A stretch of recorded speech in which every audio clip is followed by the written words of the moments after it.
Okay. Show me. Ladies and gentlemen, welcome to the Dutch History channel. Thank you very much for tuning in for a first video on this here radio, the Eversky Tandem X20, which is almost the same as an X20S.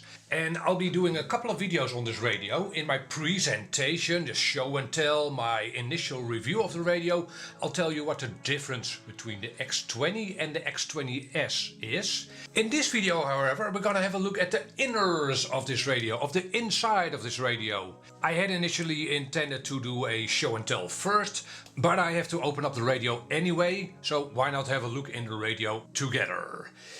I'm gonna have to open up the radio for two things. First thing is I wanna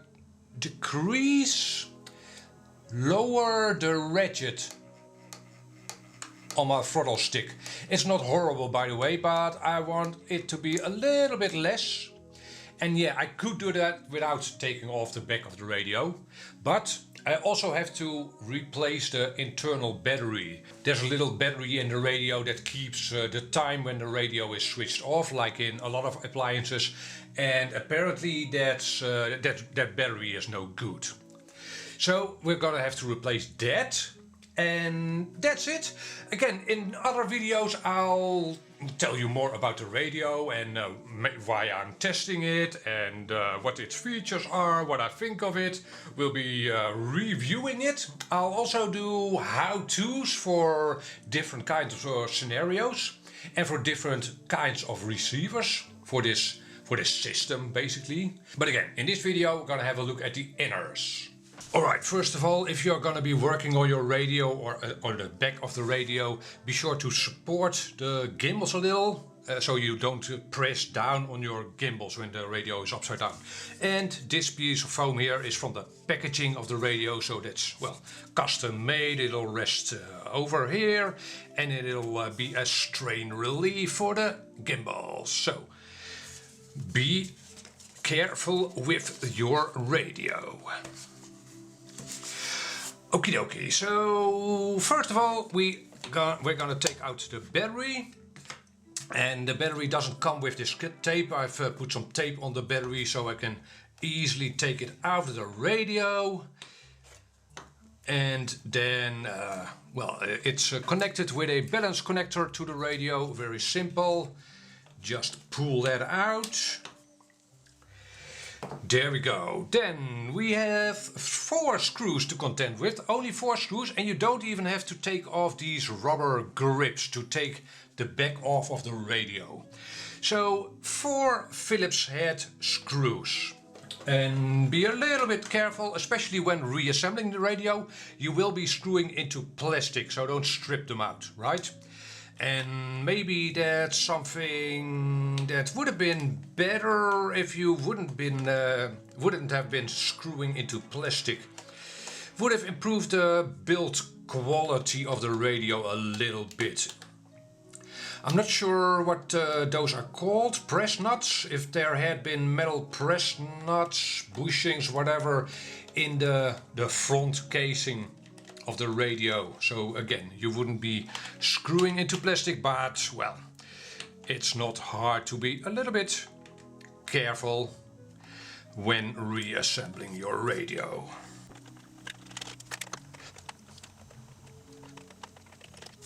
Now, here comes a step at which you will have to be very, very careful. There's one wire going from the front of the radio to the back, and that's one of the antenna cable. So definitely don't yank off the back of your radio.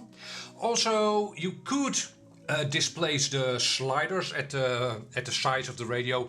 No biggie, you can easily put them back in place. So if they fall out when you take off the back of the radio, again, no biggie. But especially be careful about that antenna cable. And I can't really show you the antenna cable. Well, it shouldn't be too long, right? For RF purposes, but yeah, it's definitely a little bit cumbersome. Oh, and I have taken off one of the sliders, but again, that's no biggie. I can simply pull that out of the back of the radio. And maybe you can see that there is one cable going from the RF section of the inners to the back of the radio. And I'm gonna gently pull that off with a plier. There you go. And that's everything. So, oops. Here is that antenna cable that was connected to the inners of the radio. And again, be careful with it. Don't yank the back off of the radio. Okay, and here is one of those sliders that was a little bit stuck to the back of the radio. But again, no biggie. You can, well, the camera is a little bit in the way for me, but it's very easy to press it back in place, as you can tell. One of the purposes of this video is also to show you that it's not scary or hard to open up your radio. This might be your first radio, or maybe it's a very expensive radio to you. It is not a cheap radio, right? So you want to be careful, but as you saw, it's not hard or scary to open up the radio. Maybe you want to, let's see, upgrade something, replace something, like I did. I had to replace a battery. I'll show you the battery in a second. So again, it's not scary to open up this radio. 4 screws and you're in. And let us have a looky. Some people might be wondering what the antenna situation with this radio is. I'll show you the back again in a couple of minutes as well. And okay, so here is the RF section of our radio with 1, 2, 3, 4, 5 antenna cables. And regrettably, those aren't marked out on the PCB. You can't see which are for the 9 MHz and what for the 2.4 GHz. But I'm gonna take a guess, and you tell me in the comment section below if I'm guessing right. I am guessing that this one over here is for the external 9 MHz setup. So you can screw on an external antenna, right? 2 in fact. Over here one and over here one. One is for the 9 MHz system, and that's, I'm guessing again, is this one. And the one in the handlebar of the back of the radio, which we took off, is this one as well. So you've got 2 antenna for the 9 MHz, or 2 possible antenna for the 9 MHz setup. Then we got 3 antenna over here, and I'm guessing again those are all 2.4 GHz. And the black wire again is an optional antenna which you can screw on yourself. The other 2 are actual antenna which are situated in the edge of our screen. One horizontally and one vertically on the side of the screen. Maybe it's on this side. No, actually I'm guessing it's on this side in the inners of the screen, and one horizontally. Which should be kinda ideal, right? One horizontally and one vertically. I think that was somewhat the same in the X10 radios. They were in a V orientation for the internal antenna. So yeah, you got 2 internal antennas for the 2.4 GHz subsystem, and they are oriented at a 90-degree angle of each other. I can't actually show you those antenna, the actual antenna, because I'm not completely sure how to take off the back of the screen. And yeah, for me this is not an inexpensive radio either, so I'd like to get some more use out of it. Yeah. So, but definitely you can see that there are wires going to the screen section, and the manual of this radio says that there's one in the upper edge of the screen and one on the side. Okay, so the switches and gimbals, you can see for instance a connector over here and one over here. There are connectors hidden behind this panel over here. There's a connector, and over there's a connector. You can see the cable, the wire looms running to those connectors, right? So that means that all switches, gimbals, connectors are all hooked up to the PCBs with connectors, which is very serviceable, very nice. And okay, so all wires are of course nice and silicone wires. Support for the wires. Oh, by the way, in case you're wondering, my gimbals are the upgraded gimbal. So these are the gimbals from the X20S.